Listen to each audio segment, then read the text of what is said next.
ഷിബു സോറൻ്റെ ഒരു പാൻ ജാർഖണ്ഡ് പ്രതിച്ഛായ എല്ലാ വിഭാഗങ്ങളെയും ഉൾക്കൊള്ളാൻ അദ്ദേഹം ശ്രമിച്ചത് കഴിഞ്ഞ ഭരണകാലത്തുണ്ടാക്കിയ സാമൂഹ്യക്ഷേമ പദ്ധതികൾ ഈ തെരഞ്ഞെടുപ്പിൽ ഹേമന്ത് സോറൻ കഴിഞ്ഞ ഭരണകാലത്ത് അദ്ദേഹം നടത്തിയ ജനപ്രിയ പദ്ധതികൾ, അദ്ദേഹത്തിൻ്റെ അറസ്റ്റ് ആദിവാസി വിഭാഗങ്ങൾക്കിടയിൽ അദ്ദേഹത്തോടും ആ പാർട്ടിയോടും ഉണ്ടാക്കിയ ഒരു വർദ്ധിച്ച കൂറ്, ഇതൊക്കെ ഒരു ഭാഗത്ത് നിൽക്കുന്നു. ഇതിനെ ഭിന്നിപ്പിക്കാൻ BJP എല്ലായിടത്തും പയറ്റുന്നത് പോലെ ചില കടന്നുകയറ്റക്കാർ അല്ലെങ്കിൽ നുഴഞ്ഞുകയറ്റക്കാർ ബംഗ്ലാദേശിൽ നിന്ന് വന്ന് ഇവിടെ താമസിച്ച് ഭൂമി കൈയടക്കുന്ന ആളുകൾ എന്നുള്ളൊരു പ്രചാരണം, ഇതാണ് പ്രധാനമായും ഒരുപക്ഷെ ഈ തെരഞ്ഞെടുപ്പിൻ്റെ ഈ നിയമസഭാ തെരഞ്ഞെടുപ്പിൻ്റെ വിധിയെ നിർണ്ണയിക്കുക എന്ന് വേണമെങ്കിൽ നമുക്ക് പറയാം. തീർച്ചയായിട്ടും. പ്രത്യേകിച്ച് ഇനി തെരഞ്ഞെടുപ്പ് നടക്കാനുള്ള 37 സീറ്റുകൾ അതിലേക്ക് നമ്മൾ നോക്കുകയാണെങ്കിൽ ഈ ഒരു BJPയുടെ നീക്കം, ഞാനിപ്പോൾ ഒരു കാര്യം പറയാം രാജീവ്, ഈ ഗൂസ്പേട്ടി നുഴഞ്ഞുകയറ്റക്കാരുടെ പ്രശ്നം നോക്കൂ. ജാർഖണ്ഡിൽ മാത്രമല്ല, ഇന്ത്യയിൽ എല്ലായിടത്തും BJP, ഉത്തർപ്രദേശ് മുതൽ ഇങ്ങോട്ട് നോക്കുക, ഇന്ത്യയിൽ BJP എല്ലായിടത്തും മതന്യൂനപക്ഷങ്ങളെ ലക്ഷ്യമിട്ടുകൊണ്ടുള്ള നീക്കങ്ങൾ നടത്തുമ്പോൾ, കേരളത്തിൽ നമുക്കറിയാമല്ലോ, ക്രിസ്ത്യാനികളെ സ്വന്തം പാളയത്തിലേക്ക് കൊണ്ടുവരാനുള്ള ഒരു ശ്രമം നടക്കുമ്പോൾ ഒരു മുസ്ലിം വിരുദ്ധ വികാരം ഉണ്ടാക്കുവാൻ ശ്രമിക്കുന്നു. ജാർഖണ്ഡിൽ നടക്കുന്നത് ഇപ്പോൾ ആദിവാസികൾ, അതായത് JMMന്റെ ഏറ്റവും വലിയ കരുത്ത് എന്താണ്? ആദിവാസികളോട് ചേർന്ന് മുസ്ലിങ്ങൾ നിൽക്കുന്നു എന്നുള്ളതാണ്. ആദിവാസി മുസ്ലിം യൂണിറ്റി അത് പല സീറ്റുകളിലും, ഈവൻ ഓൺ ജനറൽ സീറ്റുകൾ, ആ സീറ്റുകളിൽ പോലും BJPക്ക് വളരെ വലിയ ഭീഷണിയാണ് ഉയർത്തുന്നത്. Take for instance, take Dhanbad നമുക്കറിയാം രാജീവ്, ഒരു ഏർബൻ വോട്ടേഴ്സിന്റെ സെന്റർ പോലെയാണ് അല്ലേ? ഹസാരിബാഗ്, ഇങ്ങനെയുള്ള പക്ക BJP കോട്ടകളിൽ പോലും ആദിവാസികളും മുസ്ലിങ്ങളും ഒന്നിച്ച് വോട്ട് ചെയ്യുമ്പോൾ, മതന്യൂനപക്ഷങ്ങൾ ഒന്നിച്ച് വോട്ട് ചെയ്യുമ്പോൾ നമുക്കറിയാം ക്രിസ്ത്യൻസിന്റെ പ്രസൻസ് വളരെ കുറവാണ്. എന്നാൽ സന്താൾ പർഗാനയിൽ പിന്നെ മറ്റൊരു കാര്യം, ആദിവാസികൾക്കിടയിൽ ഒരു വിഭജനം കൊണ്ടുവരാൻ അവർ നോക്കുന്നുണ്ട്. അതാണ് സരണ റിലീജിയനിൽ വിശ്വസിക്കുന്ന ആദിവാസികൾക്കും ക്രിസ്ത്യാനിറ്റിയിലേക്ക് മാറിയ ആദിവാസികൾക്കും ഇടയിൽ സരണ കോഡ് എന്ന് പറയുന്ന ഒരു കാര്യം കൊണ്ടുവന്നിരുന്നു. എന്നാൽ അതിനെ വെല്ലാൻ വേണ്ടിയിട്ട് സരണ കോഡിനെ അംഗീകരിച്ചുകൊണ്ട് ഹേമന്ത് സോറന്റെ സർക്കാർ ഒരു നീക്കം നടത്തി. അതുകൊണ്ടാണ് ഇപ്പോൾ BJP ക്രിസ്ത്യൻ നോൺ ക്രിസ്ത്യൻ ട്രൈബൽസിനിടയിൽ ഒരു വിഭജനത്തിന് വേണ്ടി ശ്രമിക്കാത്തത്. കാരണം ആദിവാസി യൂണിറ്റി ഹേമന്ത് സോറന്റെ അറസ്റ്റിന് ശേഷം കൺസോളിഡേറ്റ് ചെയ്യപ്പെട്ടു എന്നത് മനസ്സിലാക്കുന്ന BJPയെ സംബന്ധിച്ചിടത്തോളം ഇനി സരണ അല്ലെങ്കിൽ നോൺ സരണ, ക്രിസ്ത്യൻ അല്ലെങ്കിൽ നോൺ ക്രിസ്ത്യൻ ട്രൈബലുകളെ കുറിച്ച് സംസാരിക്കുന്നതിൽ അർത്ഥമില്ല എന്ന് BJPക്ക് അറിയാം.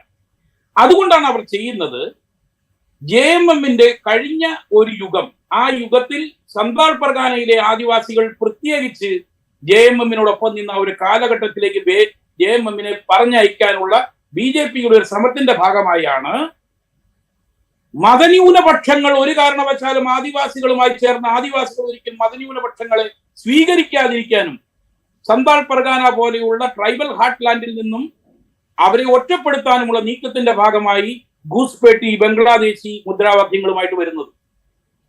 മതന്യൂനപക്ഷങ്ങൾ പ്രത്യേകിച്ച് ഇപ്പോൾ ഞാൻ ഒരു കോൺസ്റ്റിറ്റ്യുവൻസിയുടെ കാര്യം പറയാം. ഷിബു സോറന്റെ മൂത്ത മകനും ഒരു കാലഘട്ടത്തിൽ ഞാനുമായി വലിയ സുഹൃത്ത് ബന്ധം ഉണ്ടായിരുന്ന ദുർഗാ സോറൻ, അദ്ദേഹം ജീവിച്ചിരിപ്പില്ല. ദുർഗാ സോറന്റെ ഭാര്യ ഇപ്പോൾ മത്സരിക്കുന്നത് ഒരു ജനറൽ സീറ്റിൽ നിന്നാണ്. കാരണം നിയമസഭാ തെരഞ്ഞെടുപ്പിൽ ഒരു ട്രൈബൽ സീറ്റിൽ നിന്ന് മത്സരിക്കാൻ ജാർഖണ്ഡിലെ ട്രൈബൽ അല്ലാത്തത് കൊണ്ട്, ഷീസ് ഫ്രം ഒറീസ, കൽപ്പനയെ പോലെ തന്നെ, അങ്ങനെ ഒരു ജനറൽ സീറ്റിൽ നിന്നാണ് മത്സരിക്കുന്നത്. ആ ജനറൽ സീറ്റ് ജാംതാറ എന്ന് പറയുന്ന സീറ്റിലാണ്. അവിടെ ആദിവാസികളും മുസ്ലിങ്ങളും വളരെ വലിയ ഒരു വോട്ട് ബാങ്കാണ്. ആ JMMന്റെ ആദിവാസി, BJPയിൽ നിന്നാണ് മത്സരിക്കുന്നത് ഓർക്കണം. JMMന്റെ ആദിവാസി വോട്ട് ബാങ്കിനെ അവിടെയുള്ള ജനറൽ വോട്ട് ബാങ്കിലേക്ക് കൂട്ടിച്ചേർത്ത് വിജയം നേടാമെന്നാണ് BJP വിചാരിക്കുന്നത്. അതുകൊണ്ടാണ് സീതാ സോറൻ ഒരു ജനറൽ സീറ്റിൽ മത്സരിക്കുന്നത്. അതുപോലെ തന്നെയാണ് ബാബുലാൽ മറാണ്ടി, BJPയുടെ സംസ്ഥാന പ്രസിഡന്റും അടുത്ത മുഖ്യമന്ത്രിയാകാൻ പോകുന്നു എന്ന് നാം കരുതുന്ന ജാർഖണ്ഡിന്റെ ആദ്യത്തെ മുഖ്യമന്ത്രി. അദ്ദേഹം മത്സരിക്കുന്നത് രാജ് ദൻവർ എന്ന് പറയുന്ന ഒരു ജനറൽ സീറ്റിൽ നിന്നാണ്. അവിടെയും നമ്മൾ കാണുന്നത് ഇത് തന്നെയാണ്. അവിടുത്തെ ജനറൽ കാസ്റ്റും അവിടുത്തെ ആദിവാസികളുടെ ഒരു വിഭാഗവും കൂടി വോട്ട് ചെയ്താൽ അവിടെ വിജയം സുനിശ്ചിതമാണ് എന്ന് കൃത്യമായി BJPക്ക് അറിയാം. ഇങ്ങനെ ആദിവാസികളെ BJPയുടെ വോട്ട് ബാങ്കായ ഹിന്ദു വോട്ടുമായി ചേർത്ത് എവിടെയെല്ലാം ചേർക്കണമെങ്കിൽ, ആദിവാസികളെ ആകർഷിക്കണമെങ്കിൽ അവർ ആദ്യം ചെയ്യേണ്ടത് അവരെ മുസ്ലിം വോട്ട് ബാങ്കിൽ നിന്ന് അല്ലെങ്കിൽ മുസ്ലിമിൽ നിന്ന് മാറ്റി നിർത്തണം, മതന്യൂനപക്ഷങ്ങളിൽ നിന്ന് അവരെ അകറ്റണം. ആ നീക്കത്തിന്റെ ഭാഗമായിട്ടാണ് നമ്മൾ കാണുന്ന ഈ ഗൂസ്ബെറി പോലുള്ള മുദ്രാവാക്യങ്ങളിലേക്ക് അവർ നീങ്ങുന്നത്. ബേട്ടി, മാട്ടി, റോട്ടി, ഈ മൂന്നെണ്ണം വളരെ പവർഫുൾ ആയ മുദ്രാവാക്യമാണ്. ഇത് ആദിവാസികൾക്കിടയിലേക്ക് പ്രകടിപ്പിച്ചുകൊണ്ട് ആദിവാസികളുടെ സംസ്കാരവും ആദിവാസികളുടെ നിലനിൽപ്പും അവരുടെ പെൺകുട്ടികളുടെ സംരക്ഷണയും ഒക്കെ വരുന്ന BJP ഗവൺമെന്റ് ഉറപ്പാക്കിയിരിക്കും. അതിന് വിരുദ്ധമായാണ് ഹേമന്ത് സോറന്റെ ഗവൺമെന്റ് ഈ കഴിഞ്ഞ 5 വർഷവും ഭരിച്ചപ്പോൾ നടത്തിയത് എന്ന പ്രചരണമാണ് അഴിച്ചുവിടുന്നത്. പക്ഷെ എനിക്ക് സംശയമുണ്ട് രാജീവ്, ഈ പ്രചരണം ആദിവാസികൾക്കിടയിൽ ഹേമന്ത് സോറന്റെ പിറകിൽ ഒന്നിച്ചു നിൽക്കുന്ന, ഹേമന്ത് സോറനെ ജയിലിൽ വിട്ടതോടുകൂടി BJPയെ ഒരു ഹോസ്റ്റൈൽ അറ്റ്മോസ്ഫിയറിൽ കാണുന്ന, തങ്ങളുടെ എതിരാളികൾ എന്ന് പറയുന്ന ആ കാഴ്ചപ്പാടിൽ കാണുന്ന BJPയിലേക്ക് ആദിവാസികൾ എത്രത്തോളം ആകർഷിക്കപ്പെടുമെന്നുള്ള കാര്യത്തിൽ എനിക്ക് സംശയമില്ല. ഇത് പറയുമ്പോൾ രാജീവ്, ഒരു കാര്യം കൂടെ ഞാൻ സൂചിപ്പിച്ചുകൊണ്ട് അവസാനിപ്പിക്കാം. ആദിവാസി കൺസോളിഡേഷൻ അല്ലെങ്കിൽ ഒരു പോളറൈസേഷൻ ഹേമന്ത് സോറന്റെ നേതൃത്വത്തിൽ നടക്കുന്നു എന്നതിന് വിരുദ്ധമായി അതിനെ കൗണ്ടർ ചെയ്യാവുന്ന രീതിയിൽ ഒരു നോൺ ആദിവാസി പോളറൈസേഷൻ ഗ്രാമങ്ങളിൽ രൂപീകൃതമാകുന്നു. പ്രത്യേകിച്ച്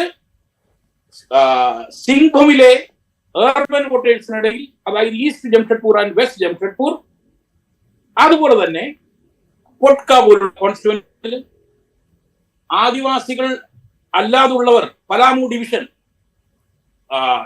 നോർത്ത് ചോട്ടനാഗ്പൂർ ഡിവിഷൻ, ഈ മേഖലകളിലൊക്കെ നടന്നിരിക്കുന്നത് ഒരു ആദിവാസി വിരുദ്ധ പോളറൈസേഷൻ ഉണ്ടായിരിക്കുന്നു എന്ന് ഇപ്പോൾ വരുന്ന റിപ്പോർട്ടുകൾ അനുസരിച്ച് നമ്മൾ മനസ്സിലാക്കുന്നുണ്ട്. ഇത് ഈ 20-ാം തീയതി നടക്കാനിരിക്കുന്ന തെരഞ്ഞെടുപ്പിന്റെ ചില മേഖലകൾ, ജനറൽ മേഖലകളാണ്. അതായത് ധൻബാദ് മുതൽ ഗോമിയോ, ബർഹി, ഈ മേഖലകളിലൊക്കെ ഒരു ആദിവാസി വിരുദ്ധ കൗണ്ടർ പോളറൈസേഷൻ സാധ്യമാക്കുന്നുണ്ടോ BJP എന്ന കാര്യത്തിലും എനിക്ക് വലിയ സംശയമുണ്ട്.